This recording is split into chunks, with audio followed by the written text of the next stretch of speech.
All right, good evening. Welcome to the May 14th, 2018 meeting of the Stillwater City Council. I will call the meeting to order. I will ask you all to stand and join me in the Pledge of Allegiance. I pledge allegiance to the flag of the United States of America and to the republic for which it stands, one nation, under God, indivisible, with liberty and justice for all. Okay, thank you. A couple notes here before we get started. One, just a reminder that if you'd like to speak at tonight's City Council meeting, you do have to sign up ahead of time. I don't think we have any scheduled public hearings, but if you have comment on any agenda items that are not scheduled for public hearing, please grab a sign-in sheet. I think they're all out on the table back there, and make sure you get that filled out and bring it up here to Patty right away so we can get you on the list. We'll also do a little switching around here between our council and utilities authority meetings because we've got a couple of cross items. So I'll recess here in a second after we do the first couple items of the city council meeting. So on item 3, proclamations and presentations, I'll first ask Terry Wheeler from the Kiwanis Club, please to come and present the Stillwater Police Department Officer of the Year.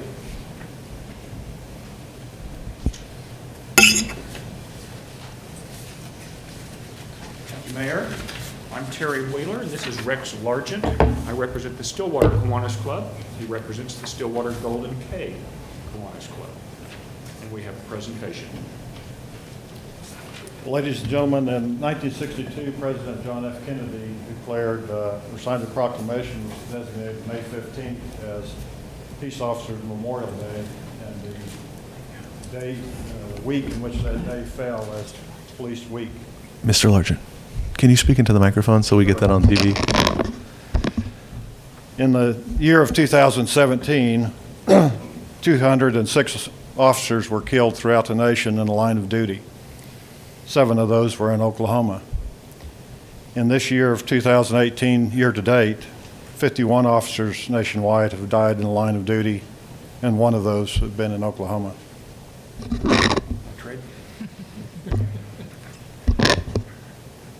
The emphasis in this material of the officers killed in the line of duty is still not the primary motivation of the Stillwater Kiwanis Clubs in supporting this award. It only frames the ultimate danger that each one of the men and women who wear the Stillwater Police Department uniform expose themselves to every day they go to work. The city of Stillwater is blessed with an outstanding police department, and this award is the way we have chosen to publicly say thank you. After receiving numerous nominations for several Stillwater police officers, our Kiwanis Club members using the 4C criteria of a well-rounded police officer: competence, commitment, compassion, and community service. We have made our selection of Stillwater's Police Officer of the Year. Between March 15 of 2017 and March 15 of 2018, Stillwater Police Officer Chance Whiteley has made a major impact in the area of narcotics enforcement. Officer Whiteley is assigned to 3rd Watch, which is the evening and night shift, as a patrol officer. During this period, Officer Whiteley has made 92 narcotic-related cases. These cases have resulted in the following drugs being removed from Payne County: 30.3 grams of meth, 350.9 grams of marijuana, 240 scheduled pills, 10.1 grams of cocaine, 2.9 grams of heroin, 0.9 grams of crack cocaine, 11.8 grams of mushrooms, 15 syringes loaded with opiates, and numerous pieces of drug paraphernalia. Now, these numbers may not seem like a large amount, but understand that Officer Whiteley is also responsible for responding to calls. During this time period, he handled a total of 1,483 cases.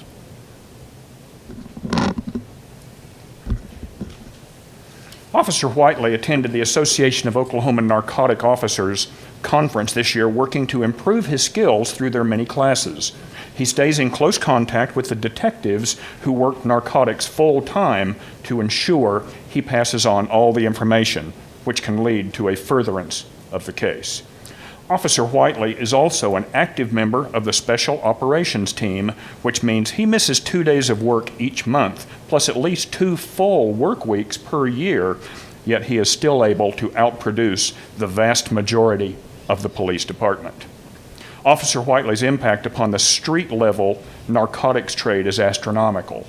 His impact disrupts the ability of users to buy the drugs, which in turn damages the profits to the dealers, which in turn lowers Stillwater's desirability as a drug market area, and that's a good thing. Officer Whiteley is able to obtain valuable information which assists the detectives in working the more in-depth cases which they have the time and resources to work. This type of narcotics enforcement is often overlooked, but it is vital in helping to keep Payne County safe. Officer Whiteley displays an excellent work ethic. He has shown exemplary initiative for drug-related activity. No one has worked harder than he has, and he keeps working hard, knowing he will not get the amounts of drugs that the detectives are able to seize, but that his information is vital to the success of the detectives when they are working the cases. In addition to his time spent on patrol duty, Officer Whiteley's volunteers for, as was mentioned earlier, the Special Operations or SWAT team, which requires much additional training.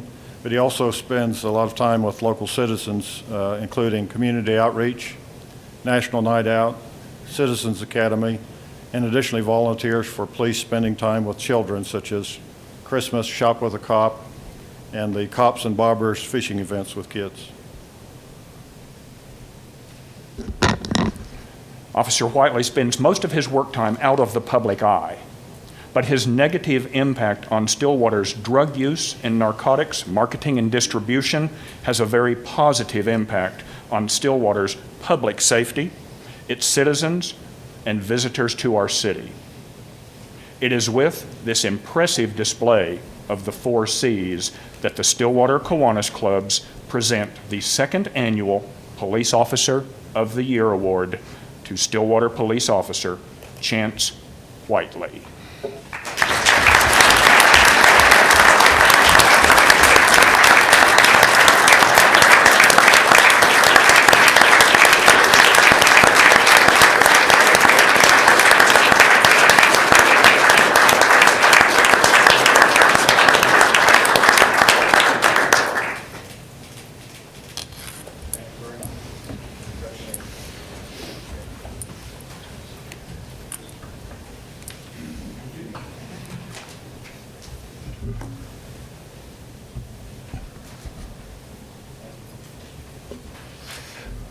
Thank you, gentlemen. Thank you for the Kiwanis Club sponsoring that award, and congratulations to Officer Whiteley. Thank you for all of your service and the service of the entire Stillwater Police Force.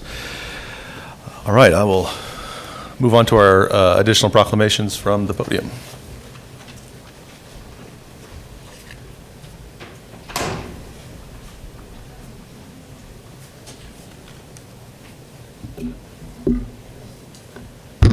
All right, our first proclamation will be to the Red Dirt Peddlers Club, and I think Mary Cash. She is.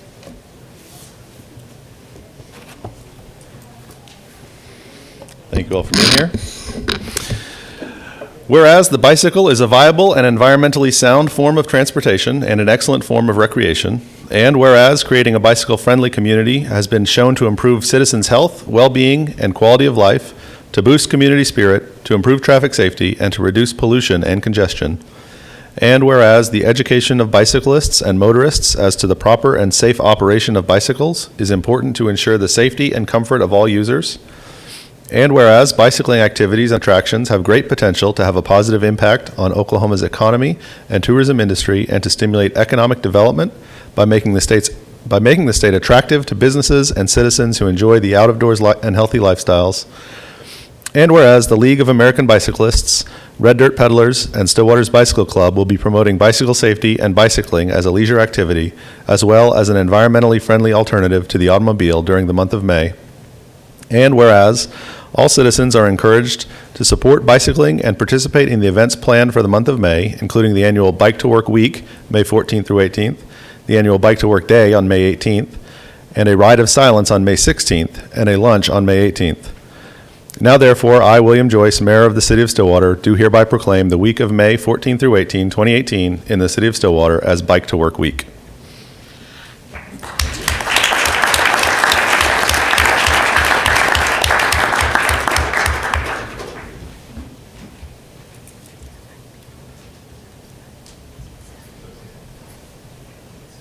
Thank you very much.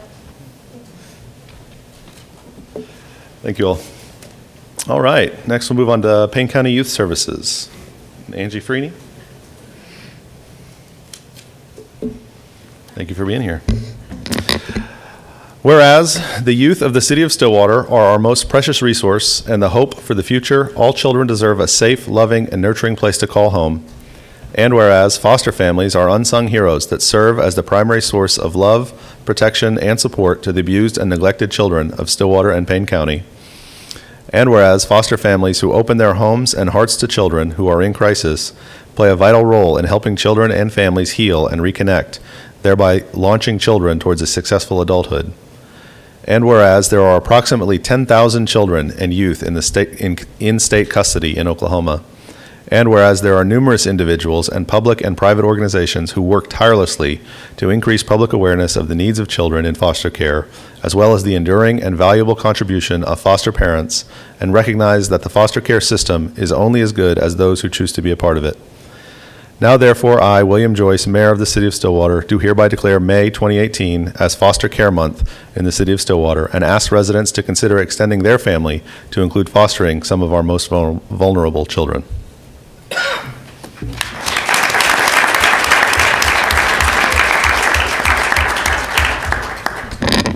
Okay, thank you. I want to say thank you to Mayor Joyce and the City Council for supporting Payne County Youth Services. Foster care is a new program for us. About 3 years ago, we started it, and we are really trying to grow the program. We have about 10 families here in Stillwater. We're trying to extend out to Payne County. Anybody interested in fostering, please call us. We feel like we're able to really give a lot of support to families from the very first step all the way through the process.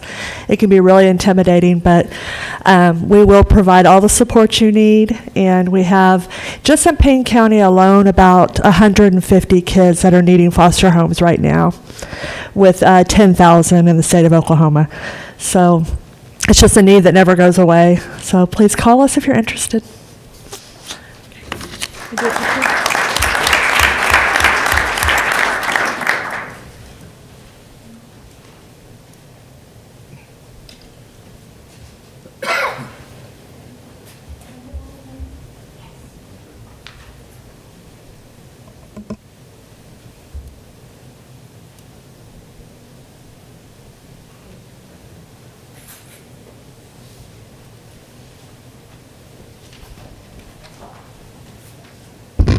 Right, and then Zach Henson from Stormwater Management. All right. Whereas public works services provided in our community are an integral part of our citizens' everyday lives, and whereas the support of an understanding and informed citizenry is vital to the efficient operation of public works systems and programs such as water, sewers, streets and highways, public buildings, and solid waste collection. And whereas the health, safety, and comfort of this community depends greatly on these facilities and services.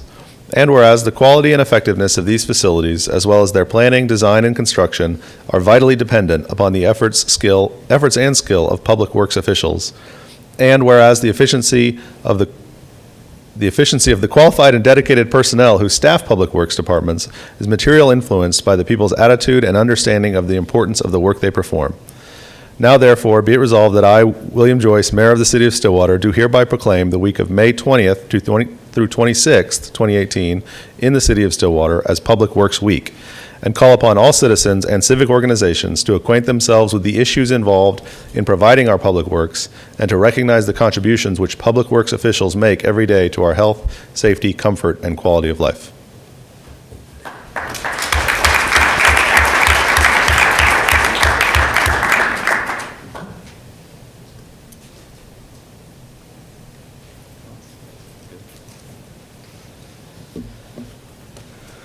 All right.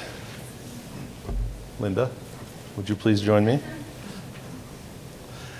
Most of you probably don't know this, but I actually worked at the public library when I was a college student here in Stillwater, when Linda was still technical services director. Very good, yes. So we've known each other for a long time. We have. I'm going to read this for you. Okay. Whereas Linda Reynolds has contributed to our community by giving 23 years of service to the city of Stillwater, including 17 years as library director, and volunteering many hours to local organizations that help our citizens, such as Stillwater Community Endowment Fund, Stillwater Mobile Meals, Stillwater Public Schools Reading Buddies, Stillwater Women's Club, and Our Daily Bread. And whereas Linda Reynolds has promoted literacy through multiple reading events, most recently with Killers of the Flower Moon, which generated a total program attendance of 3,895. And whereas Linda Reynolds took initiative by bringing ebooks to Stillwater Public Library and to many libraries throughout the state of Oklahoma, which has helped to grow readership in new ways. And whereas Linda Reynolds was instrumental in the development of the Angie Debo statue, the first bronze statue on the city of Stillwater municipal property. And whereas Linda Reynolds has been an advocate for public libraries through her involvement with the Oklahoma Library Association, the Public Library Directors Council, the American Library Association, and the Friends of Libraries in Oklahoma. Now therefore, I, William Joyce, Mayor of the City of Stillwater, resolve that May 17, 2018 shall be declared Linda Reynolds Day.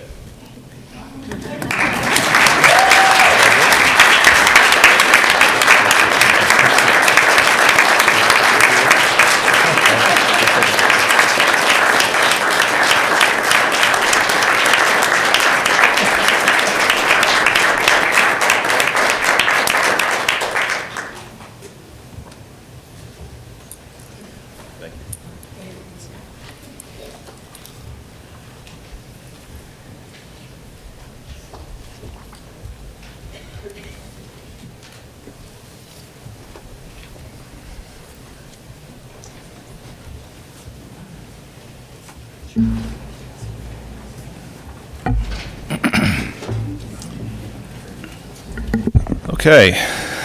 Thank you for everyone for being here for the proclamations. It takes us to item 4, the consent docket. Councilors, are there questions or comments or a motion regarding the consent docket? Motion to accept the consent docket. Second. We have a motion and a second to approve the consent docket. Please vote.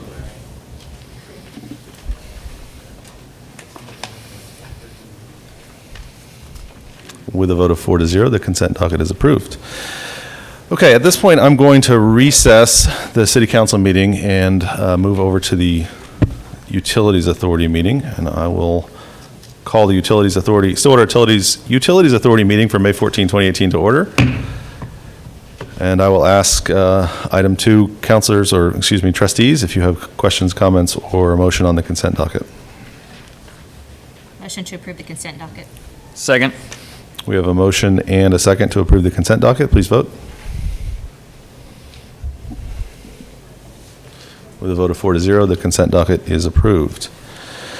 That takes us down to general orders. Item A, proposed amendment to the electric service rules, terms and conditions of service for utilities, SUA-18-21. Mr. McNichol.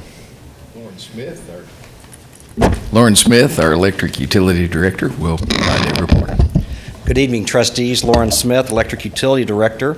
I'm here tonight to talk to you about proposed amendments to the electric service rules. The electric service rules were last updated in February of 2011. Staff has recently reviewed and updated the rules to better reflect what is evolving in the field and in the industry. In November of 2017, staff completed a draft update to the rules and provided them to the Builders Relation Committee for review. Staff received a list of written concerns and comments from the BRC. In December, staff met with them to discuss their concerns. After an open discussion with the BRC, staff had several internal discussions, then 2 additional meetings with them to address their concerns.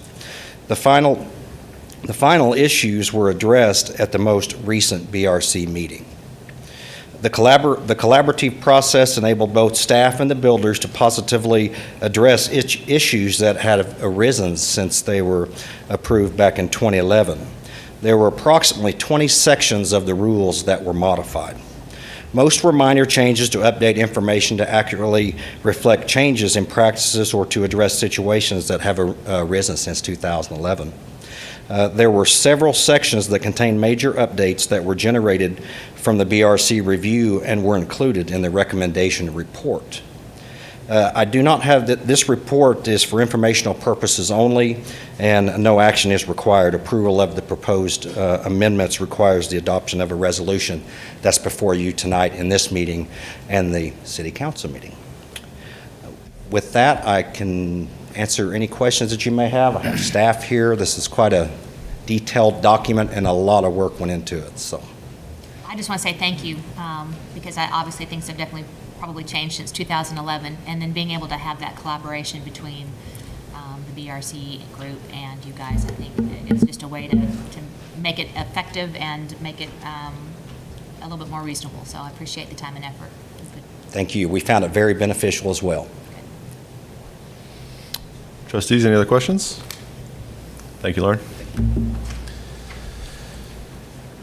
All right, that takes us to item B, approve mesh network upgrades project and authorize a number of things, SUA-18-20. Mr. McNichol. Brad Stewart, our IT director, will provide that report. Good evening. Brad Stewart, Information Technology Director. I'll be speaking to you tonight about upgrades, an upgrade project to the SUA's mesh network. Been working with Lauren Smith, the Electric Utility Director, other members of his staff, and members of my staff on this project for several months. We now have a plan to move forward with these network upgrades and have a recommendation for the trustees. Is that better? Yep. But first, I'd like to give you some history and background on the existing network and what's prompting us to do the upgrades at this time. In 2010, a wireless mesh network was put in place as part of the citywide automated meter reading project, AMR for short. This AMR project allowed virtually every water meter in town to automatically transmit its meter reading data to the city's utility billing system over the wireless mesh network. This mesh network is comprised of wireless nodes located throughout the city. Bring that up. This is an image of wherever it's located. This is an image of those nodes as it currently exists. The nodes pass data back and forth to each other over a secure and encrypted connection. In the case of this network's original intent, each water meter has a radio that transmits that individual meter's reading data that is then heard by a nearby mesh node. That mesh node passes data to another nearby mesh node, and so on and so forth until it reaches a gateway node that can get the data back to the city's data center and ultimately to the billing system. Since 2010, this wireless mesh network has worked pretty well for this AMR system. But because the wireless mesh network was originally engineered and designed to meet the needs of AMR, its design is not ideal for most other uses. The wireless nodes are fairly sparse, and the backhaul from the gateway nodes to the data center is limited. It's sufficient for applications with small bursts of data, like water readings, but it's not sufficient for other applications that require more throughput. In 2016, the trustees approved a fiber optic backbone connecting the new power plant to all the electric substations and a few other utility assets. This slide shows our fiber optic backbone as it routes through the city. This fiber optic backbone was completed in 2017 with approximately 50 miles of fiber optic cable installed throughout. With the fiber optics in place, there is now opportunity to provide high-speed backhaul for the wireless mesh network. This is the key aspect to this proposed project. The addition of about 30 gateway nodes, as you can see on the screen, throughout the city that would serve as intersect points between the wireless network and our high-speed fiber optic backbone. This would result in only 1 or 2 hops from wireless node to wireless node before hitting a high-speed fiber-enabled gateway to the data center. These proposed 30 fiber-enabled gateways will make the wireless mesh network much more viable for modern applications that require much more throughput. Once in place, this enhanced connectivity will also support the implementation of distribution automation, or DA for short. DA allows the electric utility to remotely monitor and control assets on the electric distribution system. This project includes 18 nodes at capacitor banks and recloser locations identified in the northeast quadrant of the city, connecting those distribution assets to this wireless network. Future plans would include connecting more reclosers and more capacitor banks across the entire distribution system. These connections will give the utility greater awareness of its system, allowing quicker decision-making and better overall utilization of its assets. The mesh network upgrades also further the utility's initiative to modernize its mobile workforce, allowing field personnel to view maps and outage data in real time. In July of 2017, staff contacted ABB Inc. about improving the wireless mesh network for additional uses beyond automated meter reading. ABB Inc. is the sole manufacturer of the wireless mesh nodes that have been in place on our network since 2010. And in order to expand our current mesh network, ABB nodes would be required for that expansion. City staff worked with ABB engineers and ABB network specialists over the course of several months, including multiple teleconferences, a handful of face-to-face meetings, and culminating in a week-long on-site engineering survey of our existing mesh network. The result of this collaboration was the development of an upgrade design and a strategy to enhance our existing network. This design and strategy for the network upgrades can be implemented in a phased approach. The first phase, this project, will include all 30 of the fiber-enabled high-speed gateways identified in the design and the initial distribution automation connectivity in the northeast quadrant of the city. This shows all of the proposed new nodes for this mesh network. Future phases, again, will continue to connect more distribution assets. It's also worth noting that once these network improvements are made and the high-speed gateways are in place, there are many potential uses beyond the added benefits of distribution automation. Other city departments could utilize this wireless mesh network instead of cellular connectivity for their mobile workforce, including police units, fire units, and other city operation crews. Surveillance cameras could be put on this wireless mesh network.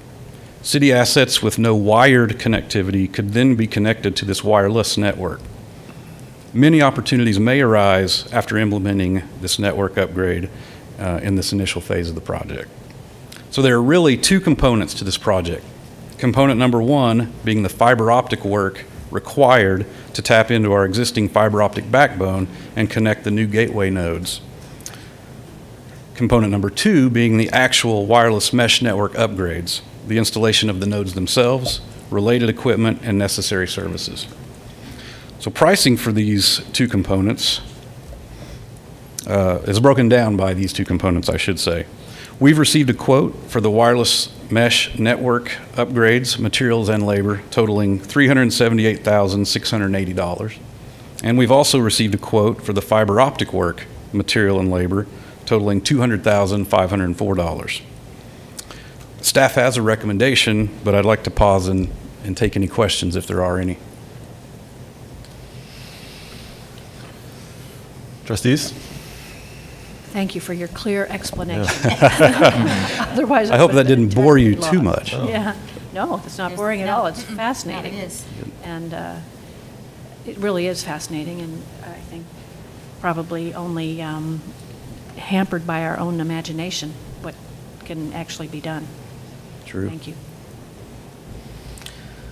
Yeah, so just real quick, so beyond the capability of AMR, what other, can you go into a little bit more detail about what other applications could be used with this network? Sure. I mentioned mobile workforce, so we could put nodes or routers in vehicles that could speak to this network. Those nodes would be mobile in nature and then could also create a Wi-Fi bubble around those units so people with iPads or laptops could connect to that network through the vehicle. City assets that aren't connected to wired networks at the time, such as traffic signals, we could bring online with this wireless. Parks, ball fields, school zone flashing lights, those are the kind of assets that we could maybe connect that we don't have wires running to at this point. Yeah, interesting.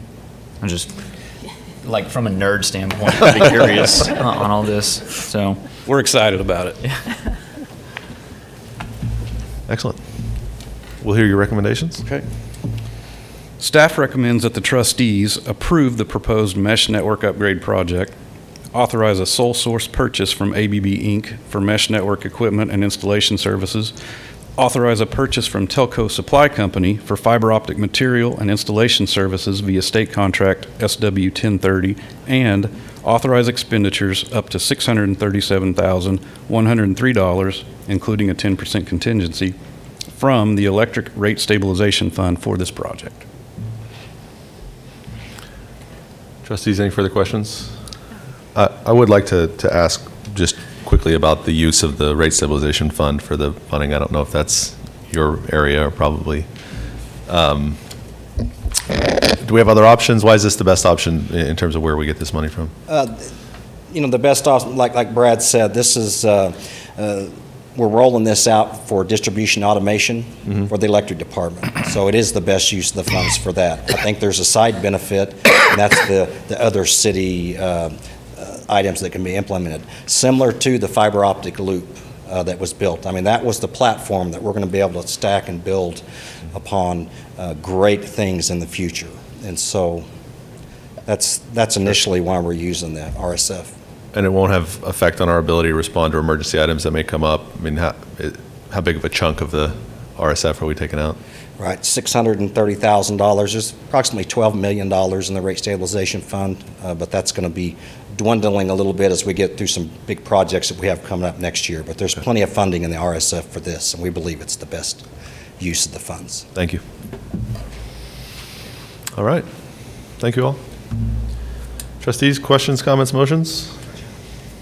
Motion to approve staff recommendation? Second. We have a motion and a second to approve staff recommendation. Please vote. With a vote of 4-0, staff recommendations are approved. All right, that takes us to item 6, resolutions. Resolution SUA 2018-3, a resolution amending Section 5 Electric Service Rules of the City of Stillwater Terms and Conditions of Service for Municipal Utilities, establishing and providing for the payment of costs associated with the addition of primary and secondary electric facilities to serve new customers or enhance facilities serving existing customers. This is the resolution that authorizes the suggested changes. Councilors, questions, comments, or a motion? Motion to adopt Resolution SUA 2018-3. Second. We have a motion and a second to adopt Resolution SUA-2018-3. Please vote. With a vote of 4-0, the resolution is adopted. That takes us to item 7, reports from officers and boards. Mr. Dorman. Nothing to report, sir. Mr. McNichol. No item, sir. Trustees? No. All right. Do I hear a motion? Motion to adjourn? Second. We have a motion and a second to adjourn the SUA meeting. Please vote. With a vote of 4-0, the meeting of Stillwater Utilities Authority is adjourned. All right, we will reconvene the City Council meeting at item 5 in the agenda. Public comment on agenda items not scheduled for public hearing. I do have one form for someone sign up to speak in this. Patty, did we get any others? No, that was. All right. Belinda Bruner, please come to the podium, state your name and address for the record. I am Belinda Bruner, and I live at 1110 South Ridge Drive here in Stillwater. I'm here to speak in support of Ariel Ross's application for the City Council seat vacated by Mayor William Joyce. Ariel Ross has already enhanced Stillwater for the public by instigating improvements for children, pedestrians, and cyclists, and by serving on the Planning Commission. To the best of my knowledge, Ariel has been a team player and an asset in her time on the Planning Commission. I was upset recently about a Planning Commission decision, and I consulted Dr. Ross about it. She did not blame anyone. Rather, she told me that communication was an area of concern. A few years ago, the current council made a point of improving transparency in city government. Furthering the spirit of that goal, Dr. Ross is determined to improve communication between government and community. I'll give an example in a minute. She is distinctly qualified to improve communication because of her background as a writer and a writing teacher. She demonstrated her splendid ability to improve communication between government and citizens with her presentation at the Block 34 meeting, which I attended. I didn't see that many of you all there, so I'll describe what she did a little bit. Dr. Ross made the Block 34 plans easy to understand and was adamant about taking further suggestions and questions. In fact, she wouldn't let this go until the citizens at the meeting started talking. The Block 34 information, as Dr. Ross presented it, was not only clear as a bell, it was color-coded, interactive, and fun. She took into account different learning styles and gave a presentation that touched on as many of those learning styles as possible. Her ability to do this would be an incredible asset to the City Council. I was so impressed by her style of explaining things that I took time to look up Dr. Ross on the sometimes infamous website Rate My Professor. Here is some of what I found. She made all assignments easy to understand. She was always available to meet with you if you had any questions. She encourages open discussion about the subject matter, and she's passionate about what she's teaching. 2 students exclaimed that Ariel Ross is a living saint, and that's a quote. But my personal favorite was, she makes a dull day bright. So, passionate, available, encourages discussion, superior explicator. These all seem like outstanding qualifications for City Council. And if your meeting ever gets dull, remember that Ariel can make it bright. Thank you. Thank you. Okay, that takes us to item 7, public hearings. We do have an item here that was requested to be continued. Yes, we need to actually vote to continue that to June 18th. We have a companion ordinance that will go along with this, and it's about a week or 2 in the making yet. All right, is there a motion to continue item A to June 18, 2018? So moved. Second. We have a motion and a second to continue item A under public hearings to June 18, 2018. Please vote. With a vote of 4-0, that item is postponed to June 18. Item 8, resolutions. A, Resolution CC-2018-10, a resolution amending Section 5, Electric Service Rules to the City of Stillwater Terms and Conditions for Service of Municipal Utilities, establishing and providing for the payment of costs associated with the addition of primary and secondary electric facilities to serve new customers or enhance facilities serving existing customers. This is the companion resolution to our SUA resolution. Councilors, discussion or a motion? Motion to adopt Resolution CC 2018-10. Second. We have a motion and a second to adopt this resolution. Please vote.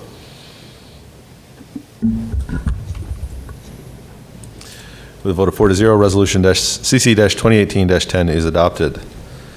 Takes us to item 9, reports from officers and boards. Mr. Dorman. Nothing to report, sir. Thank you. Mr. McNichol. Yes, sir. I have a couple items. Thank you. First, I'd like to welcome Special Olympics Oklahoma back to Stillwater for the Summer Games. Games start Wednesday and run through Friday. We would ask that you welcome those athletes when you see them. I think at last count there were 5,000 people that are going to descend upon us, and some are already here setting up for those games. And please remember, Hall of Fame will be closed during that run, but we've had a long relationship with long and great relationship with Special Olympics Oklahoma, so glad to have them here. Excellent. Next, it is with personal regret that I report that Dan Blankenship's last day of employment with the City of Stillwater will be close of business June 8th. Dan will assume the role of Deputy City Manager in the city of Boerne, Texas. And for those of you that want to run out and look it up, it's Boerne, Boerne, Texas. Dan has been with the City of Stillwater for over 15 years and has a long list of accomplishments during his tenure. and has been very active in civic activities. Dan and Cindy have family close to Bernie and will be able to visit their son and his wife more frequently. Please mark your calendar for June 18th at 4:30 for a come-and-go reception as we say goodbye to Dan. And I want to personally thank Dan for his assistance during his tenure here, but particularly for his help during the last 2.5 years. I wish you well in your new endeavor, and I know you will be successful in your new duties. Thank you. We certainly hate to hear that, Dan, but we are excited for you and your new venture. I've visited Bernie. I was trapped at a Burger King in Bernie during a flash flood. So your first job as deputy city manager, flood control.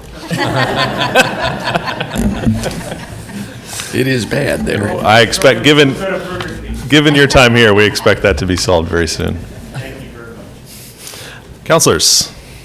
Councilor Zanotti. Yes, I have, this Friday is from 6 to 10 p.m. is the first Friday Food Trucks and Tunes at 8th and Husband in downtown Stillwater. This is such a great event, so I think it'll be a lot of fun to have Special Olympics and this happening all at the same time on Friday night.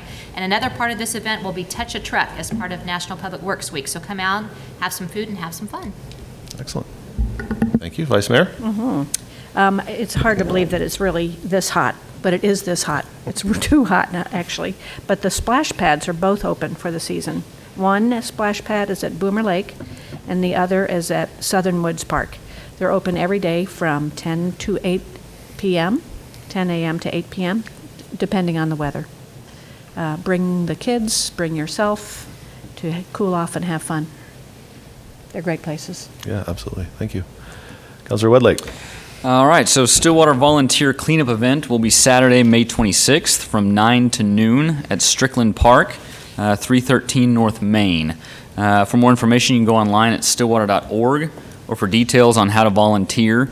So bring the family out. Great possibility for volunteer-ism. We will be there. Me and my family will be there, at least for a couple of hours. Excellent. Maybe not for the whole 3 hours. Kinley has to take a nap, so. Did you say it was Volunteer Cleanup Day? Huh? Volunteer Cleanup Day? Mhm. Oh. Yep. Do we get to clean up the volunteers? We shall see. Especially. Thank you, Councilor Wedlake. I will remind OSU students especially that the city's helping you move out if you need help with free disposal of electronics and bulk items at the Convenience Collection Center. You do need to present a valid OSU ID to participate, so plan ahead and bring your items to the Convenience Collection Center. I don't know if the rest of you noticed this weekend, but it was definitely move out weekend at OSU. We hope that that went well, and we hope to see all those folks back soon. Okay, that takes us to item 11, appointments. I will just kick this off by saying how excited I am to see us take the step of appointing a new counselor to the seat 1, and also how much difficulty and work has gone into this process and talking to folks and learning more about the people who have applied. I know we all have taken a lot of time and effort to try to make a good decision here, and we'll talk about that some more as we go. What I'd like to do first, I think, I noticed a few of these folks who applied are here in the audience, and so I'd like to have you all, I'm going to read the list off of applicants who applied for seat 1. If you're here, if you could stand just to be recognized, make sure people know who you are, and we'll thank you for your interest and application. Mike Shanahan, Dana Penny, John Dickey, Ariel Ross, Jim Wilhelm,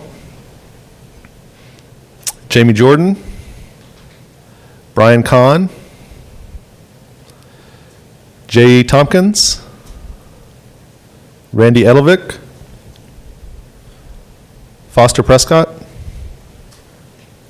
Jeremy Bale, Amy Jalowski, Nathan Cragen, Russell Borson. Thank you all very much for being here, and thank you for your application. We really appreciate it. I think although we can only appoint one person to this seat, there was absolutely a wonderful collection of folks here who have been active, who are interested in what the city of Stillwater is doing and want to take part in that. We have plenty of other opportunities besides this seat, and I can assure you that we will be contacting many of you for other possibilities and openings if this isn't the right one for you.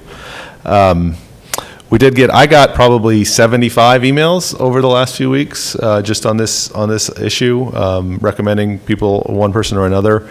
I think that's great. I think I've seen a lot of interest. I'm sure you all have as well. I've gotten stopped at the grocery store. I got stopped at soccer games for folks who wanted to let me know who they thought would be a good fit. So I'm excited. This is not like one of the regular appointments we do that the council has appointment authority over, say, the planning commission or the airport board, that sort of thing. This is a public elected official, and we're making this appointment only because we don't want to go through the expense of 2 elections in 10 months.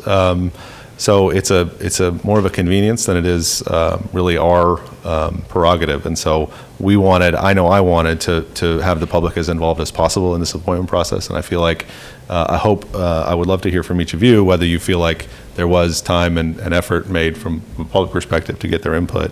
I hope you feel that way as well. I would ask any of you to make comments at this point on the process or candidates or just kind of how you feel like it's gone at this point. Well, you're right. We definitely got a lot of feedback, which can be a little overwhelming at first, but it sure is nice to have other perspectives besides just what the application said, which was wonderful. You guys did a great job, but I think also having that input from people who are your neighbor, who are your work colleagues, who are your friends, because it really helps give kind of a well-rounded viewpoint of you as an individual and what your leadership capabilities are in a well-rounded way. So I really appreciated all the input from the public. Yeah, I'll echo that by saying it really kind of helps make our decision easier, because at the end of the day, while we are the ones that have to make this decision, really it's not our decision to make. It's the public's decision to appoint the person that they want to represent them. So the feedback that we got from emails, I'm still answering those emails. So if you haven't heard back from me, you will, even after this process is over. But again, the public input from this really helps to solidify that we're doing the right thing here. So that was great. The involvement there. Yeah. So I was really impressed with the breadth and depth of each individual's application and qualifications. So many different professions and life journeys that are represented here. I'm always kind of sad that we don't have 14 people filing to run for city council when the elections come, because elections are so important, both for the candidate and for the city, allowing a wider number of people to recognize who is actually on city council and what the work is and how people express themselves. I was also really, you all have wonderful, wonderful reference people. Everybody wrote just wonderful letters, and every single one was, ooh, okay, this person, okay. At one point, I thought we should probably just delay this a little bit and have 14 people be on city council. But that would be balky. Tough decision, because actually a number of the people who applied are people that I know well and respect very much. And this is not, none of this is a personal decision. It's about what the city, for the city. I'm going to just jump right out here, Mayor, and make a nomination. Okay. I think that's her. There's no privilege for Okay. the mayor in this process. No privilege? Oh. I only get the privilege of reading a lot of stuff. I would like to nominate Amy Jaloski for the empty council seat 1. Okay. There's a nomination on the table. Is there a second? I will second that motion. All right, we have a nomination and a second. Is there further discussion? All right, then please vote.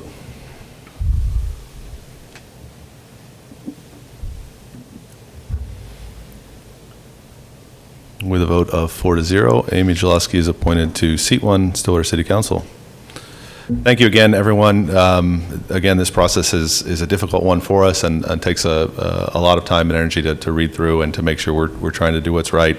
Again, the other folks here who have applied, many of you are already involved. Would love to see you continue that involvement. And like I said, there are many other opportunities that we will be bringing to those of you who are interested here soon. So thank you all for your interest.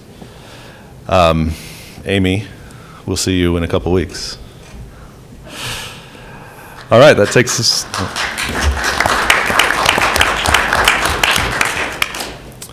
That takes us to, I guess, item 12. Is there a motion to adjourn? Motion to adjourn? Second. We have a motion and a second to adjourn. Please vote. With a vote of 4-0, the Stillwater City Council is adjourned.